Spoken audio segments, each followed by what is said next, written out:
Hey guys, I'm back again. I decided to do the unboxing on camera. If you've been following what I've been trying to accomplish, thus far we have mounted a motherboard into a chassis, and basically we want to start managing the cables coming out of this power supply, because we don't want to have a spider web going on inside. So without further ado, let's get into it. This isn't a modular power supply as far as I know.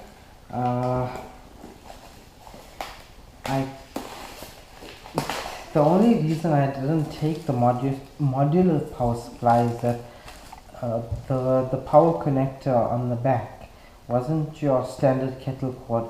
It was if these are in the video, it's going to look horizontal, but if these are vertical, the ones on the modular power supply were horizontal, and that creates a problem where if you ever need to replace this cable, it's something that you're only going to be able to get from the manufacturer, and that's going to be a real headache. So we don't need any extra headaches in our lives, so we went with the normal power supply. Just this box is really heavy. Where do we open? Right here on the front. Okay, this, I did mention this, the AeroCool. Okay, but let me just say, I'm not sponsored by any of these companies, be it AeroCool, Intel, Western Digital, Mashkin, none of the companies. It's just hardware that I use. The ASRock I'm using for the first time. I was using Gigabyte, and there was some complications in the supply chain, so I had to use the ASRock boards for these next few builds that I will be doing. Okay, so this AeroCool Strike X 1100 watt Army edition. It has well ready, and let's open up box. Okay, we have to get this in. Some safety reminders. There's some stickers of bullet holes. Yeah, definitely looks like bullet holes. Okay, I'm just gonna set that down there and that down there. Okay, here we have a nicely packaged power supply. Okay, looks really good with the neon green inserts.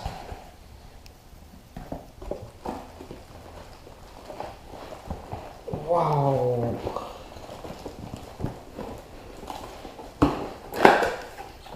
Should have opened that first.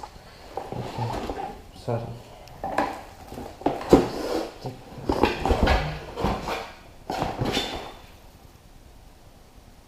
Okay, this is your standard kettle plug that I'm talking about, and these pins are vertical, as you can see in this video. If you can focus. Okay, these are vertical. On the modular power supply, it was a Hunt Key power supply, 900 watt. These are vertical.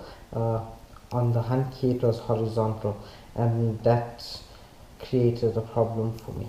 So I didn't go with the Hunt Key route. Okay, let's see. Is there any other goodies in here? Okay. Let's see here. Feels like there's some goodies in here. Could be some expanders or expanders. Wow, there's quite a bit. This is your 8-pin PCI Express. This creates gee whiz creepers. That's one 8-pin to two 8-pin PCIe Express power converter, and there's two of those.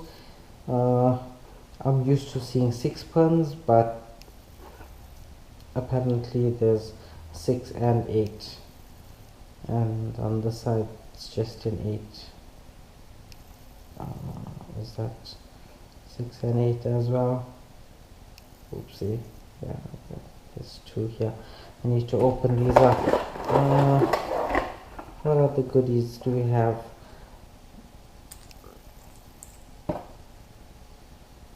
Power, okay, SATA power, that's 4. Wow, it is actually good that I went this route. This will help me manage my power, because these are Molex. I'm using SATA drives. I've got 1, 2, 3, 4. Oh, this is also Molex. Choose. Okay, here's the SATA. That's another 1, 2, 3, 4. With another 6-pin adapter there, and I'm sure that's 8 of the 10 that I do need. I'm sure we're gonna get at least 2 of the power supply. Unfortunately not. So what I'm gonna have to do is actually use maybe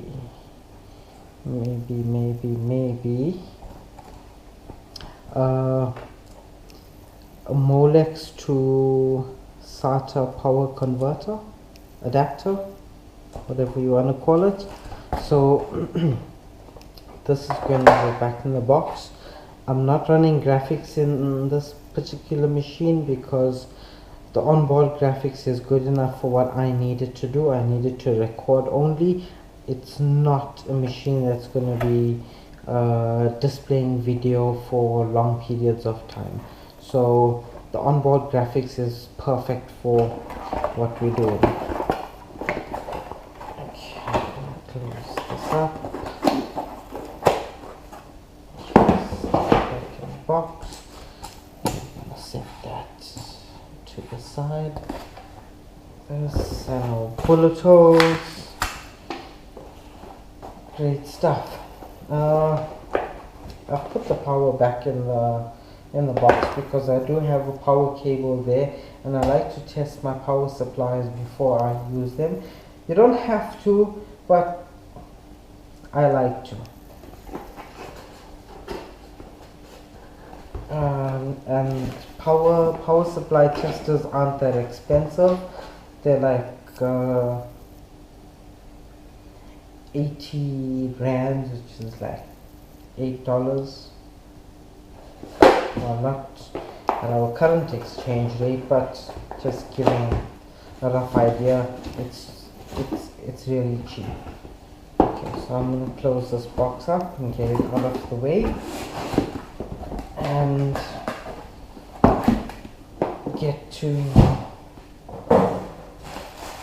this really sleek looking power supply.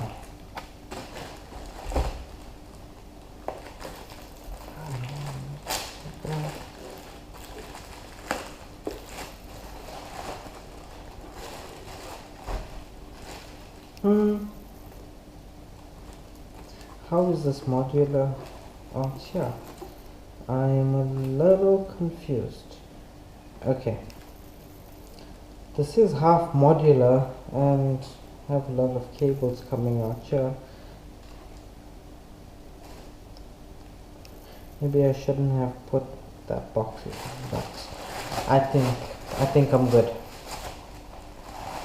Okay, this is what I've been trying to tell you. If you look at this power supply, like I think I need to put some external lighting on this. If you just let me squeeze it around here and give you some, oopsie. It's got a lovely green, neon green fan. I didn't quite expect any color, thinking that it would be camel, but yeah, it's pretty. By the way, those AeroCool shark fans that we installed on the machine, when I was packing the stock fans that I removed from the chassis, I saw that there are 15 fin. So basically there's 15 blades creating really high pressure, and I see quite a lot of blades here. But fortunately for this power supply, it's not going to be delivering or using that much of its capacity. It's just there to make sure that we never under spec a machine. We rather over spec it and overkill on a power supply, and on a good power supply, because you never know, you may need to add a graphics card or 2 or 3.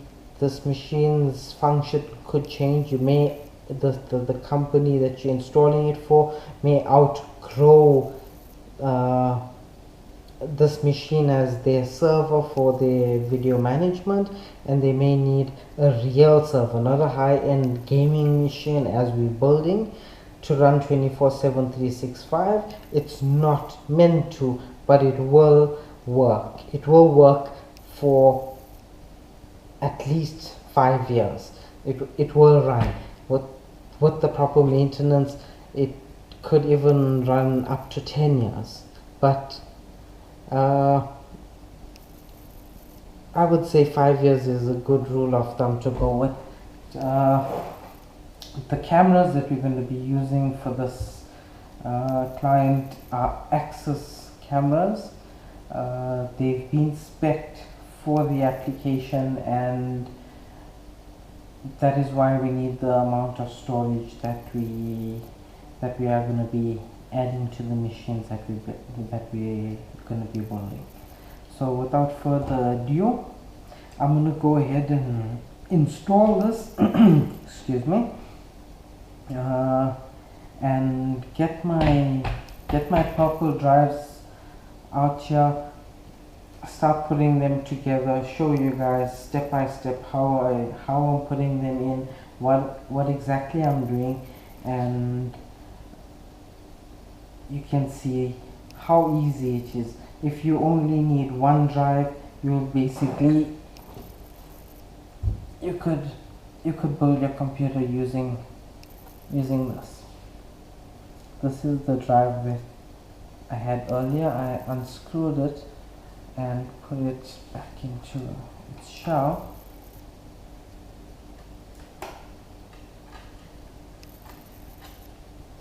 This is the very same Intel drive, as you can see. So yeah,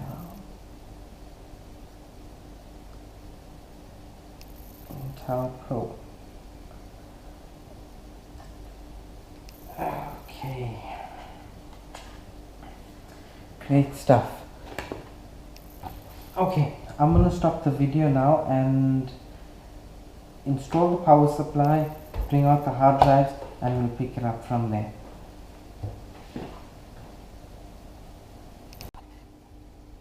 I'm about to give power to the power supply. This is my tester, the one I was telling you guys about $8. Just gonna power that on. Okay, so all is looking good.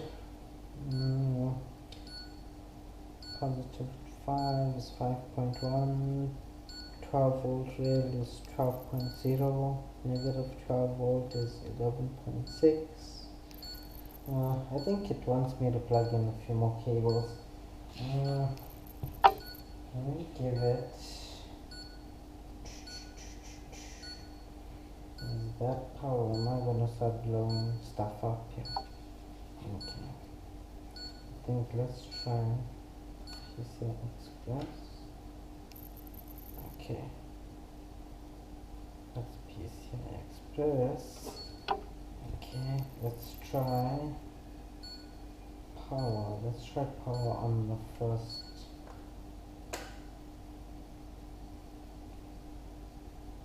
That's one power rail.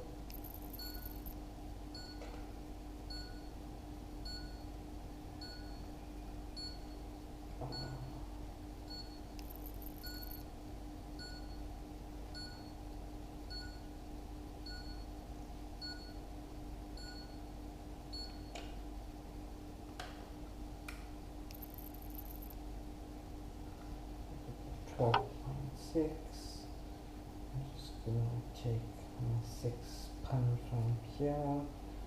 Let's see what my values go to. Okay. So here's an up close. This is actually upside down for you. So these are the current values. I'm not sure if you can see them. Maybe this one. Get this up in your face.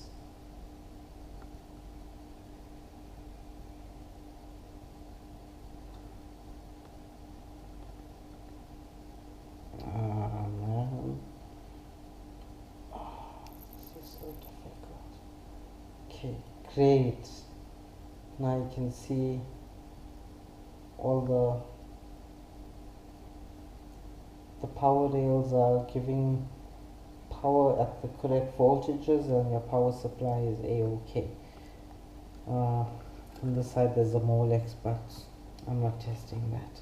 This is good enough for me. I'm going to turn off the power supply.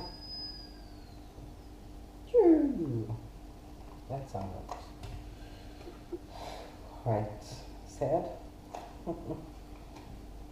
Okay, I want to tie these up again. I'm going to be using the 24-pin motherboard connector. The rest of these I'm going to have to manage. And okay, this, since it is so close to the intake, I think I can get away with that much of it. And that, how much of it can I get away with? I'm not too sure just yet, but I'm sure of this. So while I'm at it, let me just close this up. If I can get the 24 pin in a better managed system, that would be perfect. Okay. Oh dear, did I just try and it's 4 a.m. guys, you gotta forgive me. As you can see, I'm not drinking any coffee. Sorry, I was supposed to mount my power supply from the back. That's my 4 screws. Okay, that's my Phillips head. Okay, I have to line this up.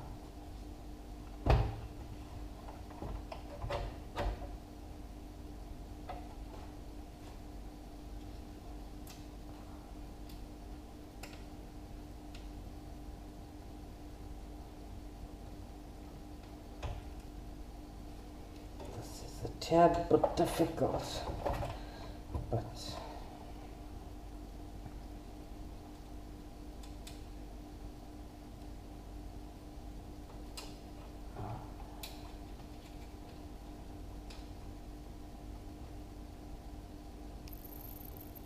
please get a grip.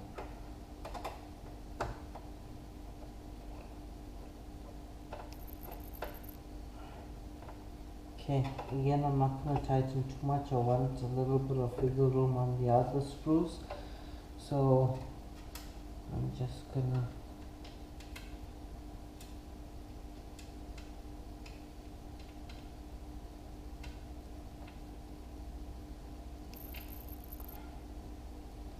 do the same there.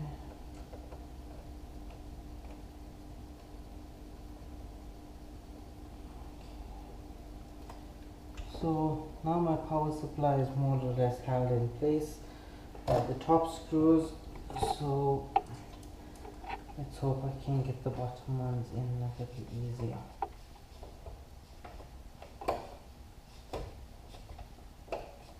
Now, I'm gonna have to lift it a bit.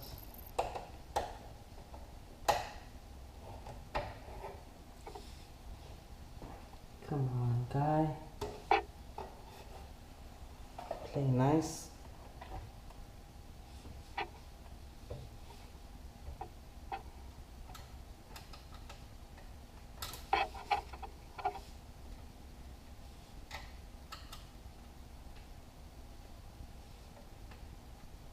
This is so much easier with an upright chassis, not a rack mount chassis as we're using here.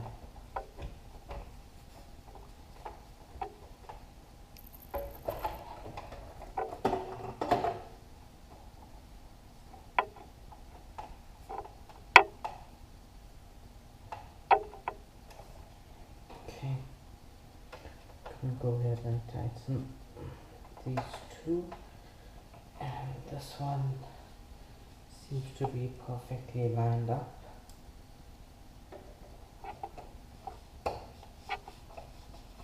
Indeed. Okay, so that's it for getting power from your mains to your computer. Now, like I said, I need to see how am I going to be managing this cable right here.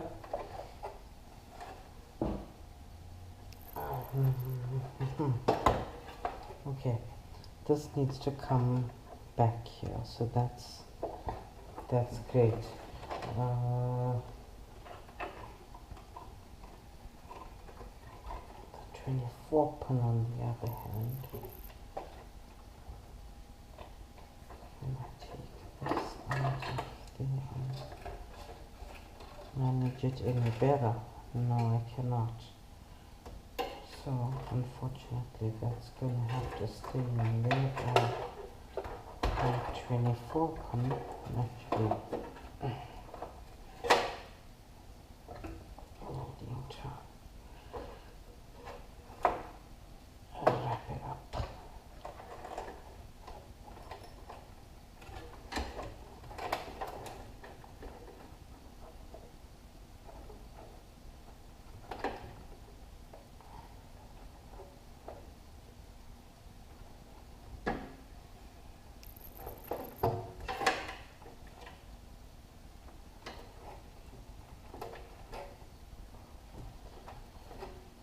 Okay.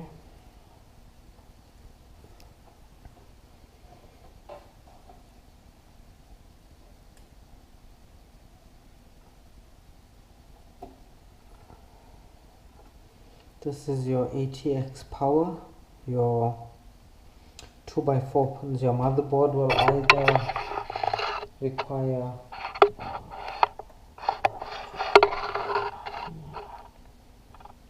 one 4-pin or two 4-pins. It's this right here.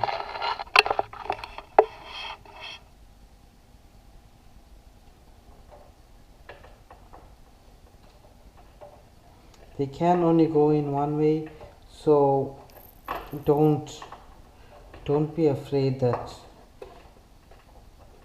you're gonna mess it up, because it can only go in one way.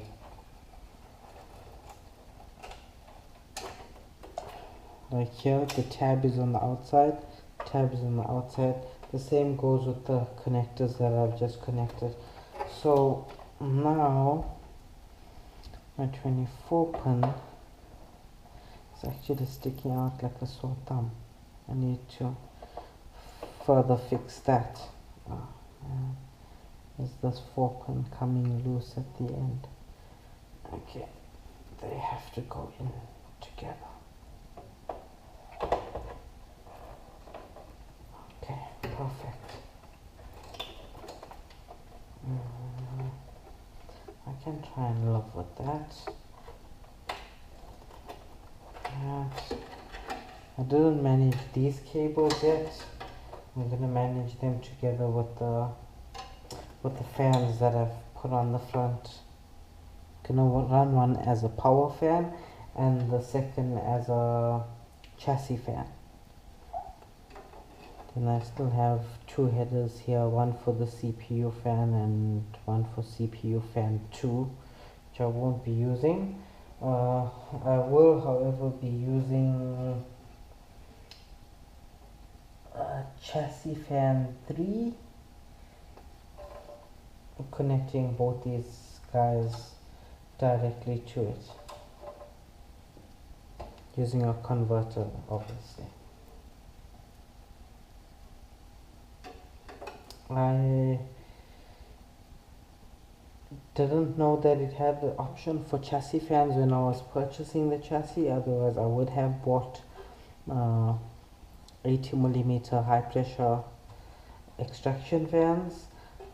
However, we'll have a look and reevaluate it when we do our first service on this machine in 6 months time. Okay, I'm going to leave that closed. Okay, so power rail. It's actually not sitting quite so. Wow.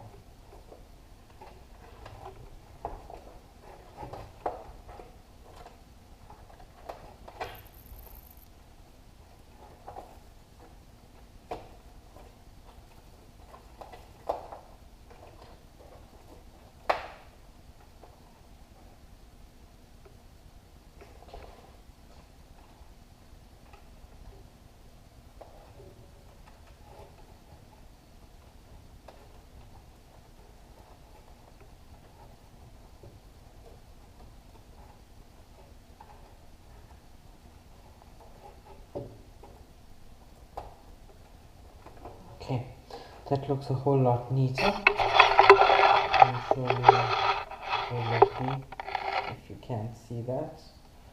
That's a lot neater than it originally was. Okay, so I'm stopping the video there, and I'm actually contemplating having a good night's rest and picking up tomorrow from here. I'll catch you in the next part of this video. Goodbye.